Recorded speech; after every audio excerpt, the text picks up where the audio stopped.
ನಮಸ್ತೆ ಸ್ನೇಹಿತರೆ. ರಾಯರು ಅವರ ಬಳಿ ಶಾಸ್ತ್ರಗಳನ್ನು ಅಧ್ಯಯನ ಮಾಡುತ್ತಿದ್ದ ಒಬ್ಬ ಶ್ರದ್ಧಾವಂತ ಶಿಷ್ಯನಿದ್ದನು. ಶಿಕ್ಷಣ ಮುಗಿದು ಶಿಷ್ಯ ಮನೆಗೆ ಹಿಂದಿರುಗಿ ಮದುವೆಯಾಗುವ ಸಮಯ ಬಂದಿತು.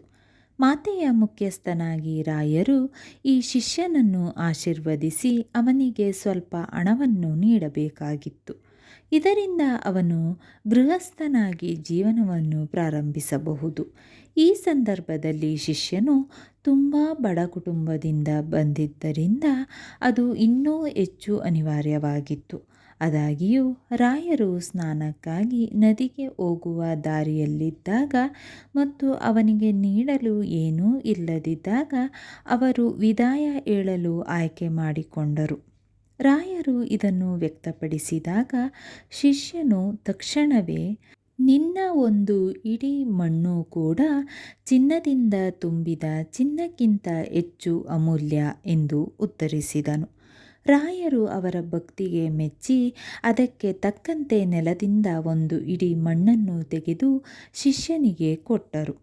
ಶಿಷ್ಯನು ಇದನ್ನು ಸಂಪೂರ್ಣ ಭಕ್ತಿಯಿಂದ ಸ್ವೀಕರಿಸಿ ಅದನ್ನು ಒಂದು ಮೂಟೆಯಲ್ಲಿ ಕಟ್ಟಿದನು. ನಂತರ ಅವನು ಆ ಮೂಟೆಯನ್ನು ತನ್ನ ತಲೆಯ ಮೇಲೆ ಇಟ್ಟು ಮನೆಗೆ ಹಿಂತಿರುಗಿದನು. ಅವನು ರಾತ್ರಿಯವರೆಗೂ ಪ್ರಯಾಣಿಸಿ ಒಂದು ಹಳ್ಳಿಯನ್ನು ತಲುಪಿದನು ಮತ್ತು ಆ ರಾತ್ರಿ ಅಲ್ಲಿ ತಂಗಲು ನಿರ್ಧರಿಸಿದನು. ಅವನು ಮುಖ್ಯಸ್ಥನ ಬಳಿಗೆ ಹೋಗಿ ರಾತ್ರಿ ಮಲಗಲು ಒಂದು ಸ್ಥಳವನ್ನು ನೀಡುವಂತೆ ಕೇಳಿಕೊಂಡನು. ಮುಖ್ಯಸ್ಥನು, ನೀವು ನನ್ನ ಮನೆಯ ಜಗುಲಿಯಲ್ಲಿ ಮಲಗಬಹುದು, ಆದರೆ ನನಗೆ ಒಂದು ಸಮಸ್ಯೆ ಇದೆ. ನನ್ನ ಹೆಂಡತಿ ಗರ್ಭಿಣಿಯಾಗಿದ್ದಾಳೆ ಮತ್ತು ಇಂದು ರಾತ್ರಿ ಹೆರಿಗೆಯಾಗುವ ಸಾಧ್ಯತೆ ಇದೆ. ಹಿಂದೆ ನಮಗೆ ತುಂಬ ದುರಾದೃಷ್ಟವಿತ್ತು, ಏಕೆಂದರೆ ನಮ್ಮ ಎಲ್ಲ ಮಕ್ಕಳು ಹುಟ್ಟಿದ ತಕ್ಷಣ ಸತ್ತಿದ್ದಾರೆ. ಈ ಬಾರಿ ಅದು ವಿಭಿನ್ನವಾಗಿರುತ್ತದೆ ಎಂದು ನಾನು ಭಾವಿಸುತ್ತೇನೆ ಎಂದು ಹೇಳಿದನು. ಶಿಷ್ಯನು ಒಪ್ಪಿಕೊಂಡು ಮನೆಯ ಮುಖ್ಯದ್ವಾರದ ಹೊರಗೆ ತನ್ನ ಅಮೂಲ್ಯವಾದ ಕಟ್ಟನ್ನು ದಿಂಬಿನಂತೆ ಇಟ್ಟುಕೊಂಡು ಮಲಗಿದನು. ರಾತ್ರಿಯಲ್ಲಿ ಕತ್ತಲೆಯಾದ ಮತ್ತು ಕ್ರೂರವಾದ ಪಿಶಾಚಿ ಮನೆಯ ಬಳಿಗೆ ಬಂದಿತು. ಹುಟ್ಟಿದ ತಕ್ಷಣ ಎಲ್ಲ ಮಕ್ಕಳನ್ನು ಕೊಲ್ಲುತ್ತಿದ್ದದ್ದು ಇದೇ ಆಗಿತ್ತು. ಈ ಬಾರಿ ಅದು ಶಿಷ್ಯನನ್ನು ದಾಟಿ ಮನೆಗೆ ಪ್ರವೇಶಿಸಬೇಕಾಯಿತು. ಆದರೆ ಅವನ ತಲೆಯ ಕೆಳಗಿರುವ ಕಟ್ಟವು ಅದಕ್ಕೆ ಬೆಂಕಿಯ ಗೋಡೆಯಂತೆ ಕಾಣಿಸಿಕೊಂಡ ಕಾರಣ ಅದು ಸಾಧ್ಯವಾಗಲಿಲ್ಲ. ಅದು ಹಲವಾರು ಬಾರಿ ವ್ಯರ್ಥವಾಗಿ ಪ್ರಯತ್ನಿಸಿತು ಮತ್ತು ಅಂತಿಮವಾಗಿ ಶಿಷ್ಯನನ್ನು ಎಚ್ಚರಗೊಳಿಸಿತು. ಅದು ಅವನಿಗೆ ಹೇಳಿತು, ನಿನ್ನ ಕಟ್ಟಿನಲ್ಲಿ ನಾನು ಅತಿಕ್ರಮಿಸಲು ಅಸಾಧ್ಯವಾದ ದೈವಿಕ ಬೆಂಕಿಯಿದೆ. ನೀನು ಆ ಕಟ್ಟನ್ನು ಏಕೆ ಎಸೆಯಬಾರದು? ನಾನು ನಿನಗೆ ಹಣ, ಚಿನ್ನ ಮತ್ತು ಅಮೂಲ್ಯ ಆಭರಣಗಳ ರಾಶಿಯನ್ನು ಕೊಡುತ್ತೇನೆ. ಶಿಷ್ಯನು ಒಪ್ಪುವಂತೆ ನಟಿಸಿದನು, ಆದರೆ ಬೇಗನೆ ಕಟ್ಟಿನಿಂದ ಸ್ವಲ್ಪ ಪವಿತ್ರ ಮಣ್ಣನ್ನು ಹೊರತೆಗೆದು ಅದನ್ನು ಪಿಶಾಚಿಯ ಮೇಲೆ ಎಸೆದನು. ಈ ಕ್ರಿಯೆಯ ಪರಿಣಾಮ ಅದ್ಭುತವಾಗಿತ್ತು. ಪಿಶಾಚಿ ಜೋರಾಗಿ ಕಿರುಚಿತು ಮತ್ತು ತಕ್ಷಣವೇ ಸುಟ್ಟು ಬೂದಿಯಾಯಿತು. ಆ ಶಬ್ದವು ಮನೆಯಲ್ಲಿದ್ದ ಎಲ್ಲರನ್ನೂ ಎಚ್ಚರಗೊಳಿಸಿತು ಮತ್ತು ಅವರು ಮನೆಯ ಹೊರಗೆ ಬಂದರು. ಶಿಷ್ಯನು ಅವರಿಗೆ ಎಲ್ಲವನ್ನೂ ವಿವರಿಸಿದನು. ಅದೇ ಸಮಯದಲ್ಲಿ ಸೂಲಗಿತ್ತಿ ಮುಖ್ಯಸ್ಥನ ಹೆಂಡತಿ ಆರೋಗ್ಯವಂತ ಗಂಡು ಮಗುವನ್ನು ಎತ್ತಿದ್ದಾಳೆ ಎಂಬ ಶುಭ ಸುದ್ದಿಯೊಂದಿಗೆ ಮನೆಯಿಂದ ಹೊರಬಂದಳು. ಮುಖ್ಯಸ್ಥನು ಪರಮಾನಂದಗೊಂಡನು ಮತ್ತು ಸಂತೋಷದಿಂದ ಶಿಷ್ಯನನ್ನು ಅಪ್ಪಿಕೊಂಡನು. ಶಿಷ್ಯನ ಆಗಮನವೇ ತನ್ನ ಅದೃಷ್ಟಕ್ಕೆ ಕಾರಣವೆಂದು ಅವನು ಅವನಿಗೆ ಅಪಾರವಾಗಿ ಧನ್ಯವಾದ ಹೇಳಿದನು. ಮರುದಿನ ಅವನು ಶಿಷ್ಯನನ್ನು ಹಳ್ಳಿಯಲ್ಲಿಯೇ ಇರಲು ವಿನಂತಿಸಿದನು ಮತ್ತು ತನ್ನ ಸಹೋದರಿಯ ಮದುವೆಯನ್ನು ಮತ್ತು ಬಹಳಷ್ಟು ಸಂಪತ್ತನ್ನು ನೀಡಿದನು. ಶಿಷ್ಯನು ಈ ಉದಾರ ಕೊಡುಗೆಯನ್ನು ಸಂತೋಷದಿಂದ ಸ್ವೀಕರಿಸಿದನು ಮತ್ತು ಸಂತೋಷದಿಂದ ಬದುಕಿದನು. ಹೀಗಾಗಿ ರಾಯರುವಿನ ಒಂದು ಇಡೀ ಮಣ್ಣು ಶಿಷ್ಯನಿಗೆ ಸಂಪತ್ತನ್ನು, ಒಳ್ಳೆಯ ಹೆಂಡತಿಯನ್ನು ತಂದಿತು, ಬಲವಾದ ಸಂಪರ್ಕಗಳು ಮತ್ತು ಜೀವನ ಪರ್ಯಂತ ಸಂತೋಷಗೊಂಡನು. ಓಂ ಶ್ರೀ ಗುರು ರಾಘವೇಂದ್ರಾಯ ನಮಃ. ಓಂ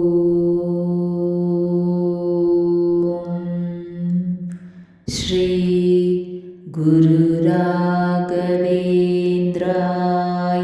नमः। ॐ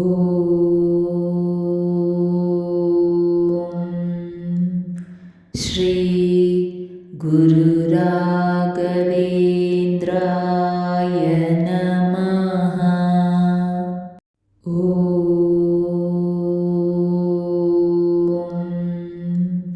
श्री गुरुराघवेन्द्राय नमः। ॐ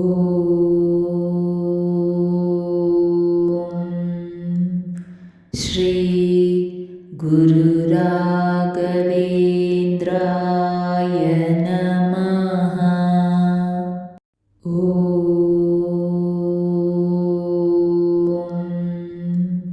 श्री गुरुराघವೇಂದ್ರಾಯ ನಮಃ. ಓಂ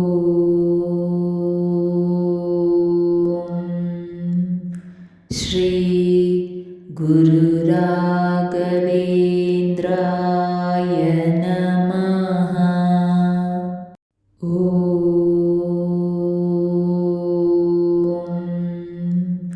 ಶ್ರೀ ಗುರುರಾಘವೇಂದ್ರಾಯ ನಮಃ. ಓಂ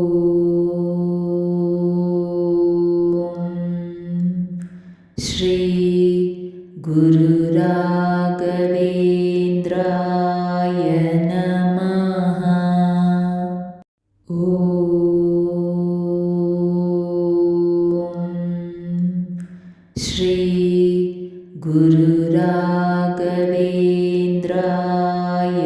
ನಮಃ.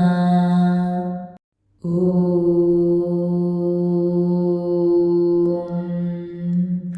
ಶ್ರೀ ಗುರುರಾಘವೇಂದ್ರಾಯ ನಮಃ. ಓಂ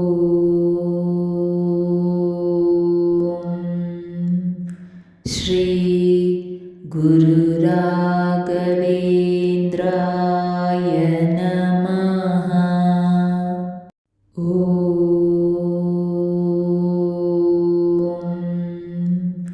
ಶ್ರೀ ಗುರುರಾಘವೇಂದ್ರಾಯ